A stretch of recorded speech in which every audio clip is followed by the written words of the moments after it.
အားလုံးပဲမင်္ဂလာပါ David Future Education YouTube Channel မှာကြိုဆိုပါရစေ။ဟုတ်ပြီကျွန်တော်ဒီနေ့ပြောပြပေးသွားမယ့်အကြောင်းအရာကတော့ Zoom ကိုဘယ်လို host လုပ်ပြီးတော့ကိုင်မလဲကျွန်တော်ဒီ Zoom ကိုမှကျွန်တော်ဘယ်လို participants အနေနဲ့ join မလဲဆိုတဲ့ဟာလေးကိုကျွန်တော်ဒီနေ့ပြောပြပေးသွားမှာဖြစ်ပါတယ်။ဟုတ်ပြီကျွန်တော်ရဲ့ video လေးကိုအဆုံးထိကြည့်ပေးပါလို့ပြောနေပါတယ်။ဟုတ်ပြီကျွန်တော်စလိုက်ကြအောင်ဗျာ။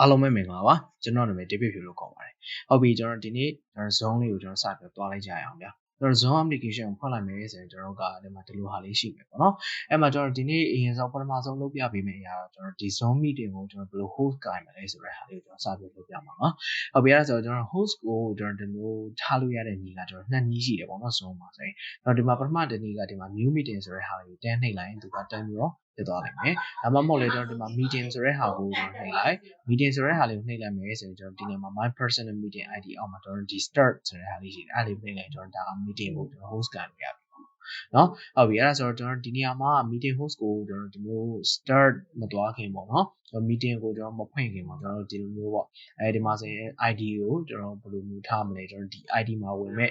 password ကိုကျွန်တော်ဘယ်လိုထားမလဲဆိုတဲ့ဟာလေးကိုကျွန်တော်လုပ်လို့ရတာပေါ့နော်ဟုတ်ပြီအဲ့ဒါဆိုတော့ကျွန်တော်ဒီနေရာမှာကြည့်ရအောင် copy invitation ဆိုတဲ့ဟာလေးပေါ့နော်ဒီနေရာမှာ copy invitation ဆိုတဲ့ဟာကတော့ကျွန်တော်Zoom လေးနေပါတယ်သူများတွေစီပို့ချင်တဲ့အချိန်တိုင်းတော့ကအရင်ဆုံးကမှ copy invitation ဆိုတဲ့ဟာလေးနှိပ်လိုက်မယ်ဆိုရင်copy ဆိုတဲ့ဟာလေးပေါ်သွားတယ်ပေါ့နော်အပေါ်မှာအဲ့ copy ဆိုတဲ့ဟာလေးပေါ်သွားတဲ့ဟာကဒါကျွန်တော် copy ကူပြီးသွားပြီပေါ့နောက် copy ကျွန်တော်ဒီ keyword တွေကို copy လုပ်ပြီးသွားပြီအဲ့ဟာကကျွန်တော်ဘာကို copy လုပ်သွားတာလဲပေါ့ဒီမှာကျွန်တော် show me the invitation ဆိုတဲ့ဟာလေ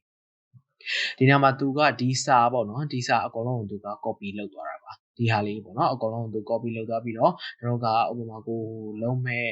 meeting တွေပါတယ်လုံးမဲ့ group တွေပဲဖြစ်ဖြစ်ကျွန်တော်ပို့တာဖြစ်ဖြစ်တခြားလူတွေဖြစ်ဖြစ်ကျွန်တော် copy ပို့ပြီးလုပ်လို့ရတယ်เนาะအဲဆိုတော့ဒီမှာနောက်တစ်ခုကကျတော့ကျွန်တော်ဒီမှာ passcode နဲ့ကျွန်တော် meeting ID ဆိုတဲ့ဟာလေးပေါ့เนาะဒီမှာကျွန်တော်တို့က basic ဒါကကျွန်တော်account basic account မလို့ပေါ့နော်ကျွန်တော် basic account ဖြစ်တဲ့အတွက်ကြောင့်ကျွန်တော် basic account မှာတော့ကျွန်တော်ဒီမှာ password ပဲကျွန်တော်ပြောင်းလို့ရမယ် meeting ID တော့ကျွန်တော်ပြောင်းလို့ရမှာမဟုတ်ဘူးဒါပေမဲ့ကျွန်တော် meeting ID ကိုပြောင်းချင်တဲ့သူတွေကကြတော့premium account ဝင်ထားတဲ့လူတွေเนาะကျွန်တော်ဒီ meeting ID ကိုကျွန်တော်ပြောင်းလို့ရမယ်เนาะကျွန်တော်ဒီမှာဆိုရင် passcode ကိုကျွန်တော်ဒီနေရာမှာဘယ်လိုပြောင်းမလဲပေါ့เนาะအဲ့ဒါဆိုရင်ကျွန်တော် edit ဆိုတဲ့ဟာလေးနှိပ်လိုက် edit ဆိုတဲ့ဟာလေးနှိပ်လိုက်မယ်ဆိုရင်သူကကျွန်တော်ဒီလို box လေးပေါ့เนาะ box လေးကြာလာလိမ့်မယ်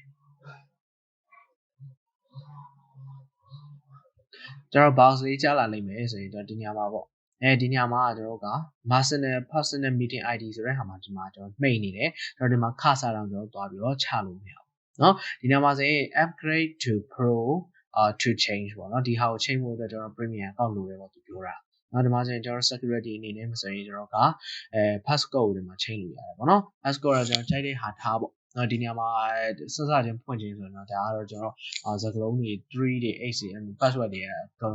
ကပောက်လေးကပောက်ချာတွေဖြစ်နေလိမ့်မယ်ဒီနေရာမှာကျွန်တော် passcode ကို change လုပ်ရတယ်ပေါ့နော်ဒီနေရာမှာကိုကြိုက်တဲ့ passcode လေးကို change ပေးပြီးရင်တော့ကျွန်တော်ဒီမှာ save ဆိုတဲ့ဟာလေးနှိပ်လိုက်လို့ရတယ်ပေါ့နော်နောက်တစ်ခုကကျတော့ကျွန်တော်ဒီမှာ video ပေါ့နော် video မှာဆိုရင်ဒါကတော့ကျွန်တော် host ကကျွန်တော်ဖွင့်မှာလားပိတ်မှာလားနော် host အတွက်ပေါ့ဒီမှာဆိုရင် participant ဝင် join တဲ့လူတွေအတွက်ကောတော့ကဖွင့်မှာလားပိတ်မှာလားနောက်ဒီနေရာမှာကျွန်တော်တက်ခါလေး setting ပေးသွားလို့ရတယ်။နောက်ကျတော့ဒီမှာ advanced option ဆိုတဲ့ဟာလေး advanced option ဆိုတဲ့ဟာလေးကိုနှိပ်လိုက်မယ်ဆိုရင်ဒီမှာတော့ allow participant to join anytime ဒီဟာကိုကျွန်တော်အမှန်တည်းပေးရမယ်ဆိုရင်တော့ကျွန်တော်တို့ဒီ passcode တွေထည့်ပြီးသွားတာနဲ့ကျွန်တော်ဒီလိုမျိုးပေါ့နော်ဥပမာကျွန်တော်ဝင်လာတဲ့ဆိုရင်အပေါ်နားလေးမှာဆိုတော့ admit ပေးရတဲ့ဟာလေးရှိတယ်ပေါ့။နော်အဲ့ဒါကိုကျွန်တော်ခဏနေပြီးရင်ကျွန်တော်ပြပေးမယ်အဲ့ဒီဟာလေးဘယ်လိုလုပ်လဲဆိုတဲ့ဟာလေးပေါ့။နော်ဒီမှာဆိုရင် allow participant to join anytime ဆိုတဲ့ဟာလေးကိုကျွန်တော်နှိပ်လိုက်မယ်ဆိုရင်တော့ကျွန်တော်ခုနကလို admin လုပ်စရာမလိုသူ့ဘာသူတခါတည်း automatic join လာပါမယ်။နောက်ကကျတော့ဒီမှာmute participant upon entry ပေါ့နော်ကျွန်တော်ဒီ participant တွေဝင်လာရင်တခါလူကြိုင်စတော့ဘယ်လိုပြောမလဲကျွန်တော်တို့ပေါ့နော်ဝင်လာတဲ့အချိန်ကျရင် mic တွေပါတွေက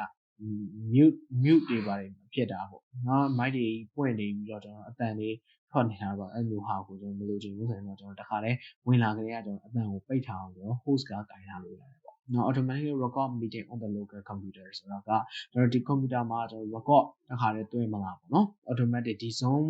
ဒီ start လောက်လိုက်တာနဲ့ကျွန်တော်ဒီ Zoom ကတခါတည်း automatic ပွင့်မလားပေါ့နော်ဒီ automatic ပွင့်မလားဆိုတော့ကျွန်တော်ဒီ record ပေါ့နော် automatic record လုပ်တာသူကမေးတာဒါလေး automatic လုပ်ထားလို့ဆိုတော့ဒီကအမြဲတမ်းကျွန်တော် Zoom ကို start လုပ်လိုက်တိုင်းဒါကသူ automatic record လုပ်နေတယ် approve or block the entry for user for specific country ပေါ့နော်သူက approve or block entry ဆိုတာကကျွန်တော်ဥပမာကျွန်တော်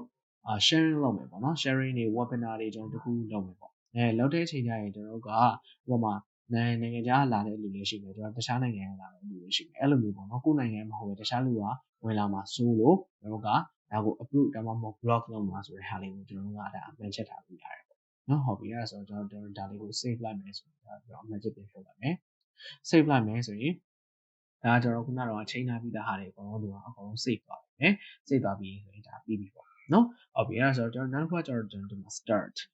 ဆိုတဲ့ဟာလေးကိုကျွန်တော်စလိုက်ကြရအောင်။တော့ meeting start နှိပ်လိုက်တာနဲ့တော့ကဒီမျိုး pause လေးတစ်ခုကြာလာပြီကျွန်တော်ဒါ Zoom meeting စပါလိမ့်မယ်။ဒီမှာဆိုရင်ကျွန်တော်အရင်ဆုံးဒီဟာပေါ့နော်ကျွန်တော်ဒီ participants က join ရင်လည်းအဲ့လိုမျိုးပဲဒါ computer မှာဆိုရင်ဒါဒီလိုမျိုးပေါ်လာလိမ့်မယ်။နော် join with computer audio ဆိုပြီးပေါ်လိမ့်မယ်ဒါမှမဟုတ်ကျွန်တော် phone နဲ့ user တွေပေါ့နော် phone user တွေဆိုရင်ဒါကျတော့ Wi-Fi or cellular audio ဆိုပြီးအဲ့လိုပေါ်နေနေပေါ့နော်အဲ့ဒါလေးကိုနှိပ်ပေးပါဒါမှဆိုရင်ဒါ computer မှာဆိုရင် join with computer audio ဆိုတဲ့ဟာလေးနှိပ်ပေးဟုတ်ပြီအဲ့လိုမျိုးနှိပ်ပေးသွားပြီဆိုရင်ကျွန်တော်ဒါလေးကိုအမှန်ချဲ့လိုက်မယ်ဟုတ်ပြီအဲ့ဒါဆိုတော့ဒါကတော့ကျွန်တော် Zoom meeting စပြီပေါ့နော် Zoom meeting စပြီဒါကတော့ကိုက host အနေနဲ့ပေါ့နော်နောက်ရှိတာကဘာလဲဆိုတော့ကျွန်တော် co-host ပေးတယ်လို့ပါတော့ပေါ့နော် co-host ပေးတာတော့ဘာလို့ကကျတော့ကျွန်တော်ဒီ basic account မှာကျွန်တော်လုပ်လို့မရဘူးကျွန်တော် co-host ပေးတာတွေဘာလို့ကကျတော့အဓိကအနေနဲ့လုပ်လို့ရတာကကျွန်တော် premium account မှာကျွန်တော်လုပ်လို့ရတယ်ကျွန်တော်ဒီ basic account မှာကျွန်တော်လုပ်လို့ရမှာမဟုတ်ပါဘူးဟုတ်ပြီအဲ့ဒါဆိုတော့ဒီနေရာမှာတော့အဓိကအနေနဲ့ကျွန်တော်ဒီမှာ start video ဆိုတဲ့ဟာရှိမယ် and mute ဆိုတဲ့ဟာရှိမယ်နော် and mute ဆိုတဲ့ဟာကတော့ဒါကကျွန်တော် mic ဖွင့်တာမိုက်ဖွင့်တာပိတ်တာပေါ့နော်ဒါကကျတော့ကျွန်တော်ဗီဒီယိုဖွင့်တာပိတ်တာဒီမှာဆိုရင်နောက်ကကျတော့ကျွန်တော်ဒီမှာ participant ဆိုတဲ့ဟာကအဓိကအနေနဲ့ဒါကကျွန်တော်ဒီဟိုထဲမှာဒီ meeting ထဲမှာဘယ်နှယောက်ရှိလဲဆိုတဲ့ဟာပေါ့နော်ကျွန်တော်ဘယ်သူတွေတက်လဲဆိုတဲ့ဟာလေးကျွန်တော်ဒီနေရာမှာကြည့်လို့ရတယ်ဒါကတော့ကျွန်တော်ဒီ participant ဆိုတဲ့နေရာမှာကျွန်တော်ကြည့်လို့ရတယ်နောက်ကကျတော့ကျွန်တော်မှာ chat ဆိုတော့ကျွန်တော်ဒီ group ပေါ့နော်ဒီဟိုပေါ့ Zoom meeting ထဲမှာလာ join တဲ့လူတွေတိုင်းဒီနေရာမှာကျွန်တော်လူတွေတိုင်းကိုကျွန်တော်က direct message အနေနဲ့ပို့လို့ရတယ်ဒါမှမဟုတ်လည်းအကုန်လုံးကိုကျွန်တော် everyone meeting ဆိုတဲ့ဟာလေးနှိပ်ပြီးပို့လို့ရတယ်နော်ဟုတ်ပြီအဲဒါဆိုတော့ကျွန်တော်ဒါလေးကိုပိတ်လိုက်မယ်ပိတ်ပြီးသွားတဲ့အချိန်ကျရင်ကျွန်တော်ဟိုမှာ share screen ဆိုတဲ့ဟာလေးရှိမယ်ဒီ share screen ကတော့ဒါနောက်မှပြပြမယ်ဒီမှာဆို record ဆိုတဲ့ဟာတော့ကျွန်တော် record လုပ်တာနော်ဆိုတော့မှကျွန်တော် record လုပ်တာဒီဟာတွေကတော့ကျွန်တော်နောက်မှပို့လာတဲ့ဟာတွေပေါ့ show caption ဆိုတော့နောက်မှပို့လာတဲ့ဟာတွေကျွန်တော် reactions အဲဒါကျွန်တော်လက်မထောင်တာလို့ raise hand ထောင်နေဆိုတာဒီပါပေါ့နော် raise hand ဆိုတဲ့ဟာထောင်မယ်တော့နှိပ်ပြီးတော့ lower hand ဆိုတဲ့ဟာဆိုရင်ဒါလက်ပြန်ချမယ်နော်ကျွန်တော်ဟို Zoom meeting မှာဆိုရင်တော့ raise hand ထောင်ပါ raise hand ထောင်ပါအဲ့ဒါလေးဟုတ်ပြီနောက်တစ်ခါကျတော့ဒီ apps တွေဒီ whiteboard တွေကတော့ဒီ whiteboard ကတော့ကျွန်တော်ဒါကတော့သုံးတဲ့လူနည်းတယ်ပေါ့နော်ကျွန်တော်အဓိကအနေနဲ့သုံးတာဒီ share screen ဆိုတဲ့ဟာနဲ့ဒီ whiteboard ဆိုတဲ့ဟာအဓိကအနေနဲ့သုံးတယ်နော်ဒါလေးကတော့ကျွန်တော်သုံးတာဟုတ်ပြီအဲ့ဒါဆိုတော့ဒါကတော့ကျွန်တော် Zoom meeting host ဘယ်လိုကနေဆိုတဲ့ဟာလေးပါဟုတ်ပြီအဲ့ဒါဆိုတော့ကျွန်တော်ဒါလေးကိုတော့အပြင်ဘက်ကနေကျွန်တော်ခုနကပြောတဲ့ admin ဆိုတဲ့ဟာပေါ့နော် admin ဆိုတဲ့ဟာကျွန်တော်ဘယ်လိုလုပ်မလဲနောက်တစ်ခုကကျတော့ကျွန်တော်ဒီမှာကိုယ့်ရဲ့ Zoom meeting ID တွေမသိဘူးကျွန်တော် passcode တွေမသိဘူးအဲ့ဒါတွေကျွန်တော်ဘယ်လိုသိအောင်လုပ်မလဲပေါ့နော်ကျွန်တော် Zoom meeting join တဲ့အချိန်တိုင်းဒီမှာကျွန်တော်ဒီအပေါ်ထောက်နာလေးနော် meeting information ဆိုတာလေးနှိပ်လိုက် meeting information ဆိုတဲ့ဟာလေးကိုနှိပ်ပြီးသွားတယ်သူကအဲ့ဒီမှာဒီဟာ meeting ID ပေးတာမယ် passcode ပေးတာမယ်နော် host ကဘာလုပ်လဲဆိုတာကသူကပြထားမယ်နော်အဲ့ဒီမှာဆိုရင်ကျွန်တော်တို့က meeting ID လေးနေရာမှာ4892227 8236အဲ့မှာဆိုရင်ကျွန်တော်တို့ကအဲ့ဟာတွေကိုပေးလိုက်ပြီးတော့ကျွန်တော်ဒီနေရာမှာ passcode ကိုဝင်ကြမယ်ပေါ့ passcode လေးဒီမှာပေးထားမှာပေါ့နော်ဟုတ်ပြီအဲ့ဒီမှာဆိုရင်ကျွန်တော်တို့က join လိုက်ပြီဆိုရင်ကျွန်တော်တို့ဒီအပေါ်နားလေးမှာပေါ့နော်သူကဘယ်သူက join ပါလဲဆိုတဲ့ဟာပေါ့နော်ဘယ်သူက join ပါလဲဆိုတဲ့ဟာလေး admit ပေးလိုက်မယ် admit ပေးလိုက်ပြီဆိုရင်ဒါကအဲ့ဒါခုနကကျွန်တော်ပြောတာ automatic ဝင်လာမယ်ဆိုရင် automatic ဟိုကြိုက်တဲ့အချိန်မှာဝင်လာလို့ပြောတဲ့ဟာကတော့အဓိကတော့အဲ့ဒါပေါ့နော်အဓိကတော့အဲ့ဒါပေါ့ကျွန်တော် admit လုပ်ပြီးမှကျွန်တော်ဝင်လို့ရတဲ့ဟာရှိမယ် automatic ပေးတိုင်းမှာသူ့ဘာလို့ automatic ဝင်လာလိမ့်မယ်နော်အဲ့ automatic ကကြတော့တော်တော်များများကတော့မပေးကြဘူးဘာလို့ဆိုတော့တစ်ခါလေးကျရင်ကျွန်တော်အပြင်ဘက်ကဟိုဘယ်လိုပြောမလဲမလိုချင်တဲ့လူတွေပါဝင်လာတာတော့အဲ့လိုရှိပါဆိုတော့ဟုတ်ပြီအဲ့ဒါဆိုတော့ဒါကတော့ကျွန်တော်ဘယ်လိုလုပ်လဲဆိုတဲ့ဟာလေးပေါ့ဒါ admit ဘယ်လိုလုပ်လဲဆိုတဲ့ဟာလေးပေါ့နော်ဟုတ်ပြီအဲ့တော့ကျွန်တော်ဒါလေးကိုပြန်ပြီးအန်လိုက်မယ်အန်လိုက်ပြီးဆိုရင်ကျွန်တော်က ဒီနေရာမှာကျွန်တော်တို့ဒီ participants အနေနဲ့ဘယ်လို join မလဲပေါ့နော် participants အနေနဲ့ကျွန်တော်ဘယ်လို join မလဲဆိုတဲ့ဟာလေးကျွန်တော်တွားရမယ်ဆိုရင်ဒီမှာကျွန်တော်က join ဆိုတဲ့ဟာလေးကိုနှိပ်လိုက် join ဆိုတဲ့ဟာလေးကိုနှိပ်ပြီးသွားရင်ကျွန်တော်တို့ကဒီမှာmeeting ပေါ့နော်ကျွန်တော်ခုနပြောတဲ့ meeting ID ဆိုတဲ့ဟာပေါ့သူများနေကျွန်တော် link share လာမယ်ဆိုရင် link မှာတော့ link လေးတစ်ခါလေးပါလာမယ်နောက်တစ်ခုကကျွန်တော် meeting ID ပါမယ်ကျွန်တော်နောက်တစ်ခုက passcode ဆိုတဲ့ဟာပါလာမယ်เนาะ passcode ဆိုတဲ့ဟာပါလာမယ်အဲ့မှာဆိုရင်ကျွန်တော် meeting ID ဆိုတဲ့ဟာကဟာလေးကိုဖြည့်ပြီးပါဆိုရင်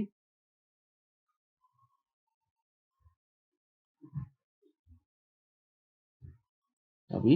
ဖြည့်ပြီးသွားပြီဆိုရင်အဲ့ဒီမှာကျွန်တော်ကဘယ်လိုထည့်မလဲပေါ့เนาะဒီမှာဆိုရင် meeting passcode ပေါ့เนาะ meeting passcode ကသူပေးထားတာလေးပေါ့ဟုတ်ပြီထည့်ပြီးသွားပြီဆိုတာနဲ့ကျွန်တော်ကဒီမှာjoin meeting ဆိုတဲ့ဟာလေးနှိပ်လိုက်เนาะ join meeting ဆိုတဲ့ဟာလေးနှိပ်လိုက်ဒါဆိုရင်တော့ဒါ please wait for the host to start this meeting လို့ပေါ်လာတဲ့အကြောင်းရင်းကတော့ဒါက host ဘက်ကနေဒါ meeting မစရသေးလို့ပေါ့เนาะဒါ meeting တကယ်လို့စပြီးသွားပြီဆိုရင်ဒါကတော့ကျွန်တော်ပေါ်နေမှာမဟုတ်ဘူးเนาะဟုတ်ပြီအဲ့ဆိုကျွန်တော် host ဘက်ကကျွန်တော်စပြီးသွားပြီဆိုရင်ဒါကတော့ကျွန်တော်တို့တစ်ခါလေးချိန်သွားလိုက်မယ်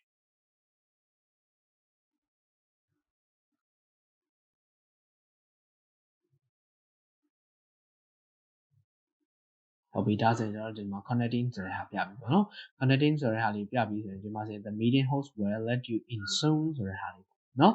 the meeting host will let you in soon ဆိုတဲ့ဟာလေးပေါ်လာပြီဆိုရင်ကျွန်တော်ဟိုဘက်ကကျွန်တော်ခုနပြောလို့ admit ပေးလိုက်ပြီဆိုရင်ဒါကသူကျွန်တော် connecting ပြပြီးတော့တစ်ခါလေးဝင်သွားလိမ့်မယ်ဆိုရင်ဟ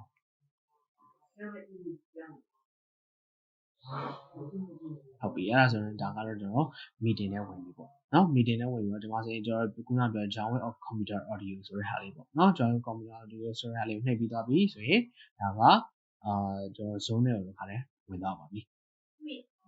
ဟုတ်ပြီအဲ့ဒါဆိုတော့ဒီဟာကကျတော့ကျွန်တော် participants အနေနဲ့ဒါမြင်ရမယ့်ဟာပေါ့နော်ဒါ participants အနေနဲ့မြင်ရမယ့်အဓိကအကြောင်းအရာဟုတ်ပြီအဲ့ဆိုတော့ဒါကကျွန်တော် Zoom meeting ကိုကျွန်တော်ဘယ်လို host လုပ်မလဲနောက်တစ်ခုက Zoom meeting ကိုဘယ်လို join မလဲဆိုတဲ့ဟာလေးကိုကျွန်တော်ပြပြပေးထားပါဖြစ်ပါတယ်ဟုတ်ပြီကျွန်တော်အဆုံးထိကြည့်ပေးတဲ့အတွက်လည်းကျေးဇူးတင်ပါတယ်ကျွန်တော်ရဲ့ YouTube channel ကိုလည်း like and subscribe လုပ်ဖို့တောင်းဆိုချင်ပါတယ်ဟုတ်ပြီအဲ့ဆိုတော့ကျွန်တော်နောက်နေ့မှတွေ့ကြတာပါ